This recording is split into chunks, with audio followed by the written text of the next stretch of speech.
Hi everybody, it's Sally returning to you again today in the dog dish series. I'm going to do part 4 because I'm in the process of waxing a bunch of pieces that I have just taken out of the kiln. I've just unloaded my kiln and there are all the pieces that I'm actually going to wax the bottom of. So I thought I would just take this opportunity to show you in the dog bowl that we've been working on how I wax the bottom.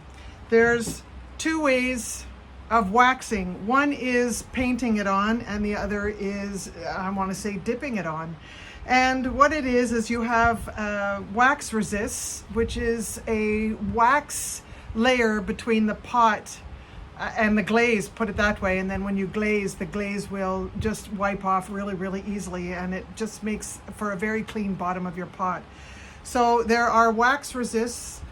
This one is the one I'm going to be using. Well, I'm not using. I have been using it on some of the pieces that I've done today, but I'm not doing it today. But this is one. And then there's Mr. Mark's Wax On, which is what I use to wax the surface of the pots when I'm doing my mishima, because it is just totally brilliant when I do my mishima work. Anyway, that's not what I'm going to do today. What I have done is I take candle wax and I melt it in a electric fry pan, and I have a very thin layer of wax, and I'm going to show you, and I'm going to leave the camera down. Anyway, this is my electric fry pan, and all I do is I just put the candle in there and it melts, and I do it to probably about 220 degrees. There's a dial here that I can measure the heat of the fry pan.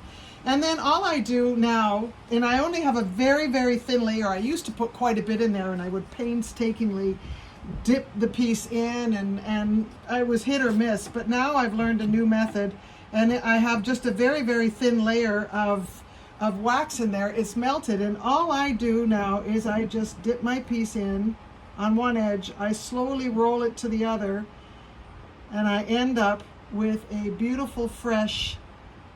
I have to hold it there for a few seconds to let the drips, because the last thing I want to do is turn it over and have it drip down the pot, and then my glaze won't stick to it. So now I have a thin layer of wax on the bottom of my pot. Now you see the green there because I have already waxed this.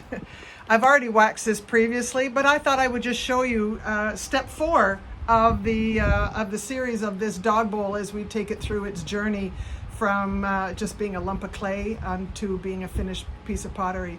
So the next step for me is to glaze the pot, and then I will fire it, and it will be available. So thank you very much for watching. If you like the video, please hit the like button, and I invite you to subscribe to my channel. I don't post very often. I'm not a scholar. I am just a hobby potter who enjoys making the videos and sharing the knowledge that I have, in hopes that maybe you're either entertained or you actually learn something. So thank you very much for watching. I look forward to the next step in the process of this pot.